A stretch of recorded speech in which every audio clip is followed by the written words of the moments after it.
You're at the table again. Same people, same food, the same laughter you grew up inside. And somewhere between the second story and the third joke, you go quiet. Not because you're sad, because you're translating. You take the thing you actually think and you shrink it. You hand them the smaller version, the one that still fits the room. They laugh. They love you, and you have never felt further away. Here's the part no one warns you about. What makes you lonely isn't that no one loves you anymore. It's that they still love who you used to be. You know the small things. You've just never named them. The half second you wait before laughing to make sure it matches the room. The story you edit down to the version they can hold. The opinion you swallow not because you're ashamed of it, but because explaining it would take a version of you they haven't met. You ask the question you already know the answer to. You use the old nickname back, even though it fits like a coat from high school. Look at what you're doing. Nobody asked you to. You arrive at every gathering, and you disappear in the same motion. You hand over the rounded down you. They take it gladly because it's easy, because it's familiar, because it asks nothing of them. And nobody at that table is being cruel. That's what makes it unbearable. You kept waiting to be misunderstood by enemies. Instead, you're misunderstood by the people who'd take a bullet for you. You're not lonely because you're unloved. You're lonely because you're unmet. So why do you do it? Why shrink automatically every time? Because your brain learned something young and it never updated the file.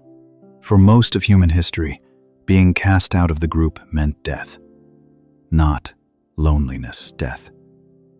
So your nervous system made a deal on your behalf. Belonging first, truth second. Stay in the tribe at any cost. And it built a fast, silent reflex to keep you there. Read the room, match the room. Never become too much for the room. That reflex doesn't know the year. It doesn't know you're safe now. It still treats one honest sentence like a threat to your survival. So you make yourself smaller, and it feels like love. It even feels like maturity. But underneath, it's older and simpler than that. It's fear, running a program you never chose. Breathe. This part matters. The shrinking was never a character flaw. It was a survival strategy that outlived its job. You weren't being fake. You were being kept alive by a system that never learned you'd grown up. But here's where it turns, and once you see it, you can't unsee it. You think the problem is distance. It isn't. The problem is that there are now two of you.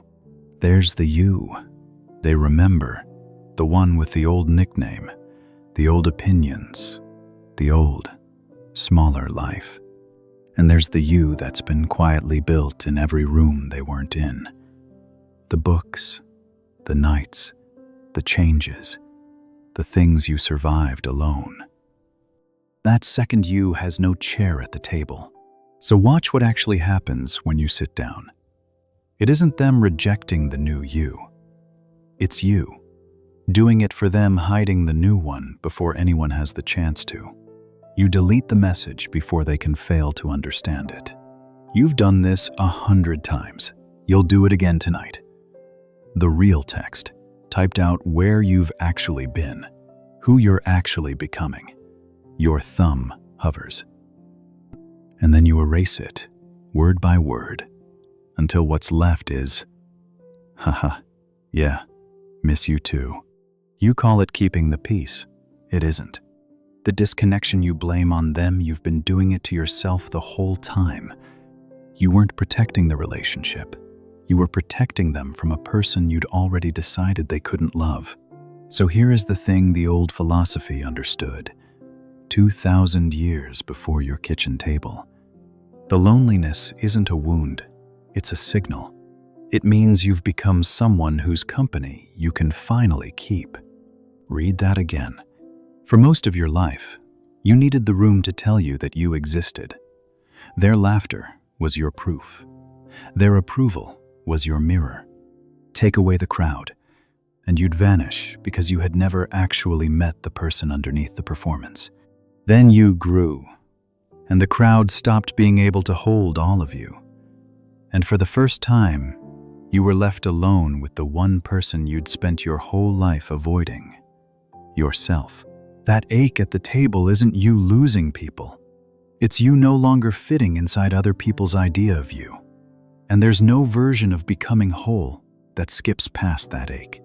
But here is what the old thinkers saw that almost no one says out loud. The person who needs the room can never truly be in it. If you need their approval to feel real, you're not loving them. You're feeding on them.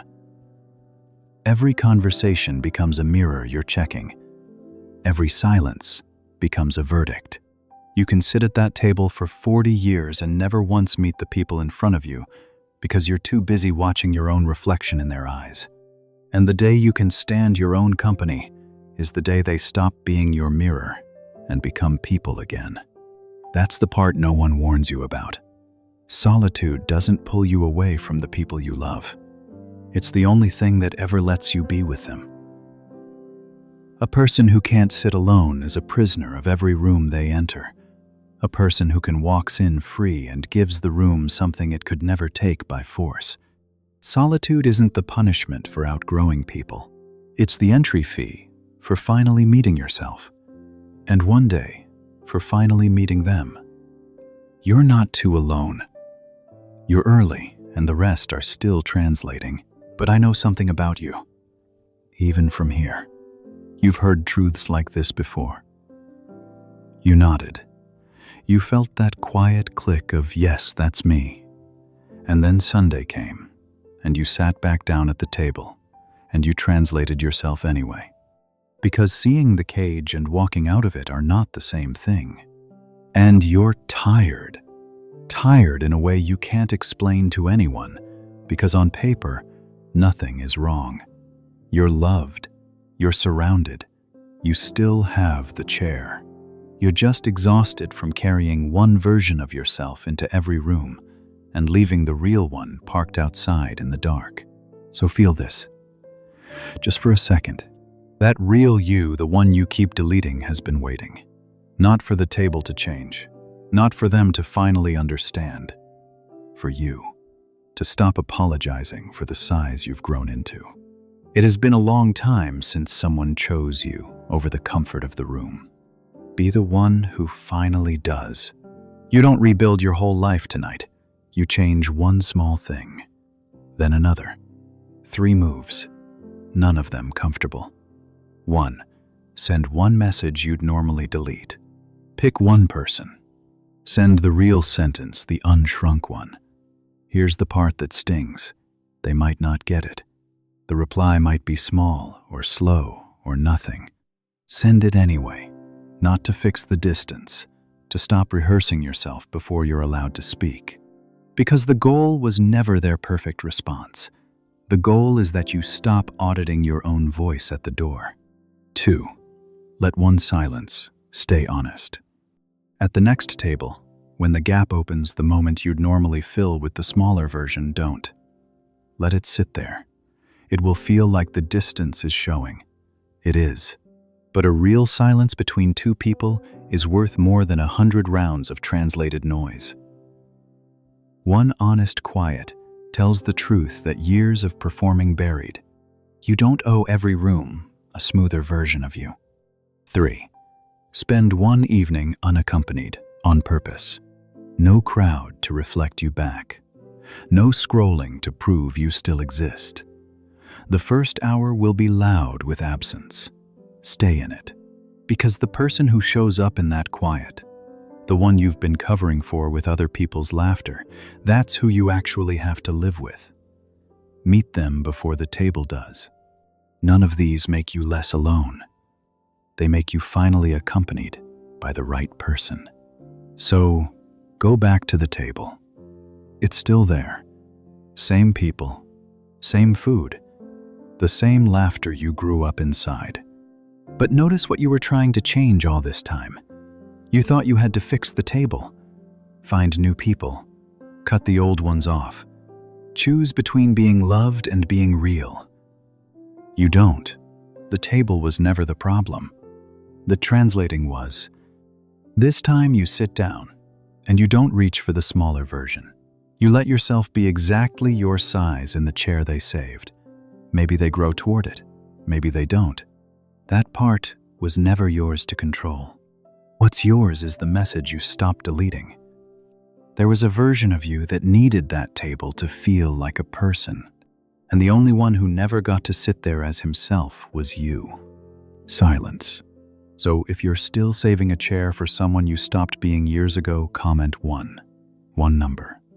Just so you can see how many of us are finally ready to sit down as who we actually are.